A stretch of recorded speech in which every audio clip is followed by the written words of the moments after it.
Assalamualaikum warahmatullahi wabarakatuh. Perkenalkan, saya Rahma Eka Fadila. Di sini saya akan presentasikan hasil tugas kelompok kami, yaitu bentuk, susunan, dan sistem pemerintahan. Berikut nama anggota kelompok kami. Yang pertama, Prastika Diana Putri. Yang kedua, saya sendiri, Rahma Eka Fadila. Dan yang ketiga, Rahmat Yusuf Wibowo. Materi yang pertama tentang bentuk negara. Bentuk negara Indonesia adalah negara kesatuan yang berbentuk republik atau lebih dikenal dengan Negara Kesatuan Republik Indonesia atau NKRI.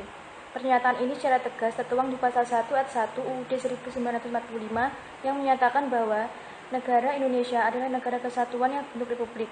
Menurut Fred Isjawara, negara kesatuan adalah bentuk kenegaraan yang paling kokoh.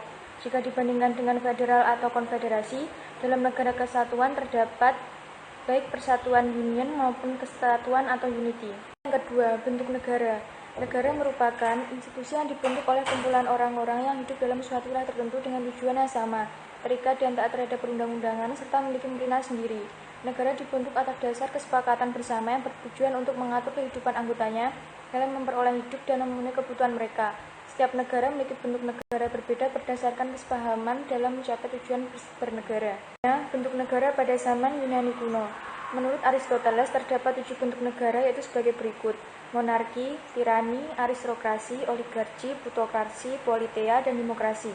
Plato mengemukakan ada 5 macam bentuk negara yang sesuai dengan sifat tertentu dari jiwa manusia, yaitu aristokrasi, timokrasi, oligarki, demokrasi, dan tirani.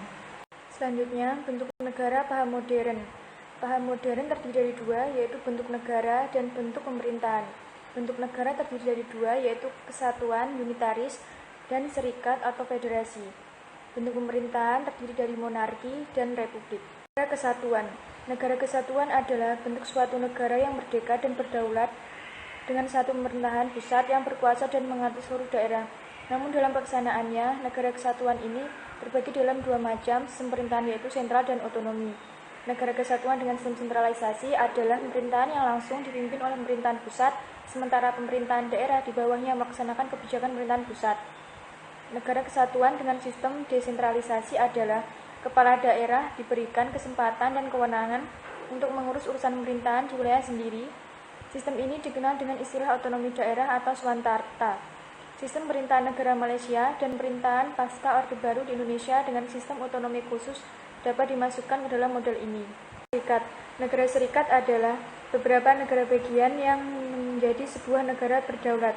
Negara bagian tidak memiliki kedaulatan, berbeda dengan negara kesatuan. Negara bagian memiliki kewenangan untuk membuat undang-undang sendiri, akan tetapi tetap harus sesuai dengan konstitusi dasar negara serikat tersebut. Negara bagian juga bisa memiliki kepala negara sendiri dan parlemen sendiri.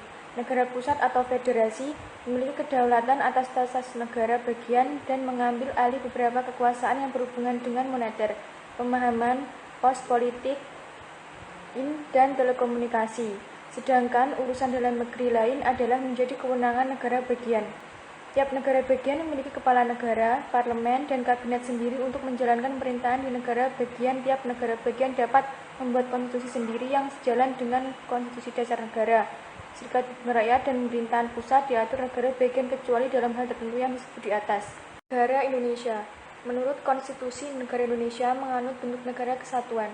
Hal ini dapat dicerna dalam pasal 1 ayat 1 UUD 1945 yang menyatakan bahwa negara Indonesia adalah negara kesatuan yang bentuk republik.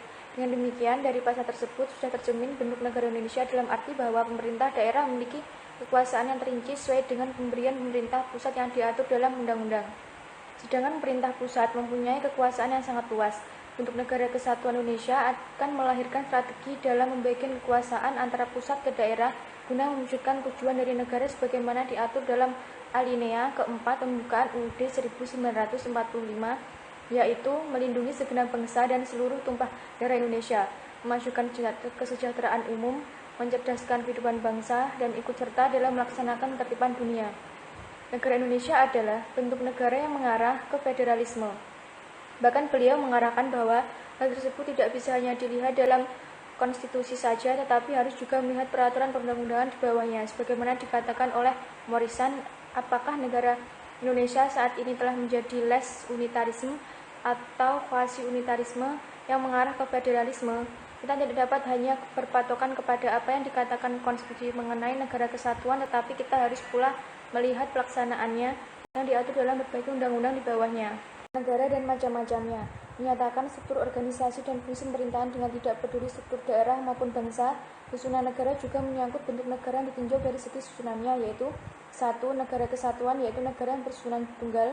2. Negara federasi, yaitu negara yang bersusunan jamak. Negara kesatuan disebut juga unitarisme atau Einheitsstaat, yaitu suatu negara yang merdeka atau dan berdaulat, di mana di seluruh negara yang berkuasa hanya satu pemerintah, yaitu pemerintah pusat. Pemerintah pusatlah yang mengatur seluruh daerah. Federasi berasal dari kata feudos yang berarti perjanjian atau persetujuan. Negara federasi, negara serikat atau Bundesstaat atau Bundesstaat merupakan dua atau lebih kesatuan politik yang sudah atau belum berstatus dengan terikat untuk bersatu dalam suatu kebijakan, di mana tersebut atau akan mewakili mereka secara keseluruhan. Jadi suatu negara bagian yang masing-masing tidak berdaulat, karena yang berdaulat adalah persatuan dari negara-negara tersebut, yaitu negara serikat atau pemerintah federal. Pemerintahan Indonesia menurut UUD 1945. Pada UUD 1945 beserta peraturan pelaksanaannya terkait, dalam penjelasan UUD 1945 pada sistem pemerintahan negara dapat dikemukakan antara lain: 1. Presiden dipilih dan diangkat oleh MPR. Presiden adalah mendataris MPR. MPR memegang kekuasaan negara yang tertinggi. Presiden tunduk dan bertanggung jawab kepada MPR. Presiden untergeordnet kepada MPR.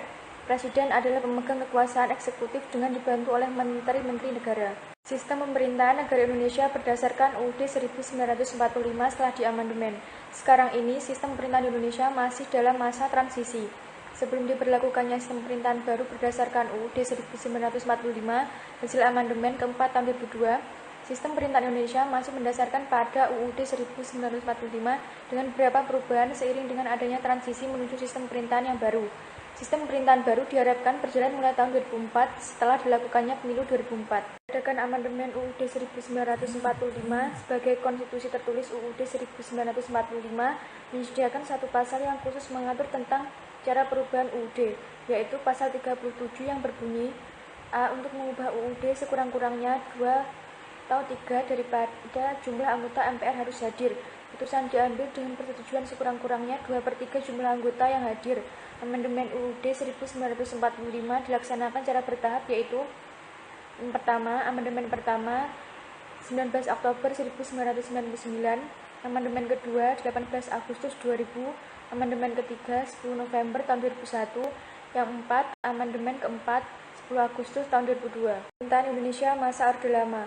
Masa pemerintahan Orde Lama berjalan dari tahun 1945 hingga tahun 1968 di bawah kepemimpinan Presiden Soekarno.